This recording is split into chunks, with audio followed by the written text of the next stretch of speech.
imagine all the people living life in peace. You may say I'm a dreamer, but I'm not the only one. Someday I hope you will join us and the world will live as one.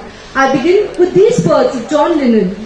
A very good afternoon to honorable jury, esteemed guests, the law students of Chandigarh University and my dear co-participants. I am Inspector SUNANDA representing CISF and I shall speak for the motion. Human rights is an expression which epitomizes inalienable, inherent rights without which we cannot live as human beings.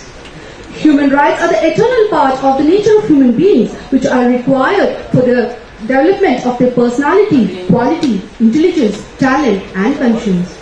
Honorable jury, post-World War II, the international community greatly realized the need for the protection and enforcement of human rights. The Universal Declaration of Human Rights in 1948, the adoption of Paris Principle by the UN General Assembly in 1993, and the Vienna World Conference and its declaration led to the establishment of human rights organizations the world over. Human rights comprises of political rights and socio-economic rights which are enshrined in Part 3 and Part 4 of a constitution called the Fundamental Rights and the Directive Principles of State Policy. The Constitution of India is in itself absolute and it contains all the laws and provisions pertaining to human rights. Apart from this, we have the Indian Parliament which has enacted the Protection of Human Rights Act in 1993 which led to the establishment of NHRC, SHRC and human rights courts. Honorable jury, we do have Article 32 of the Constitution which empowers the Supreme Court as the protector and guarantor of fundamental rights. We do have Article 226 which confers similar powers to the High Court.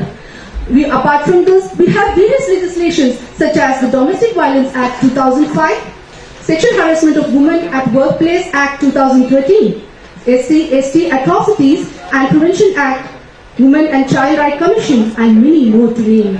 Aren't these institutions and legal frameworks sufficient to protect human rights? Honorable jury, be it the encounter cases of Manipur or the incidents of silicosis and occupational hazards, be it the Nandigram violence in West Bengal or the Salwa Juda cases of Chhattisgarh, be it the killing of the right-wing Kashmiri editor Sujat Bukhari or the detention of prisoners and detentions in prisons and police custody. In all these cases, NHRC has made suitable recommendations to the central and state government, most of which has been implemented. The NHRC champions the cause of protecting and implementing human rights in India. It takes suo motu cognizance of cases through media and police reports and complaints from individual and voluntary organizations. A recent documentary titled NHRC 25 Years and a Billion Dreams seeks to enlighten and educate the people about the issues of human rights. My dear friends, I wish to articulate the remarkable craftsmanship of the Honorable Supreme Court of India in protecting and promoting human rights of the people. It has at times assumed dual role of legislature as well as executive in places of vacuum which we call as judicial activism.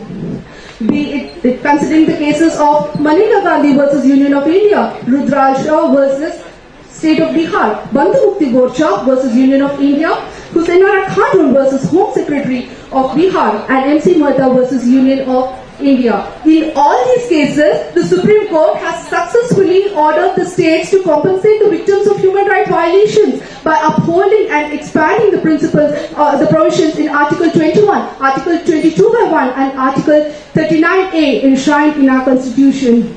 Honorable jury, it is not the number of instruments of legal framework that we require, but it is the effect for we have enough of them. The need of the hour is to spread awareness and ensure effective implementation of these legal frameworks.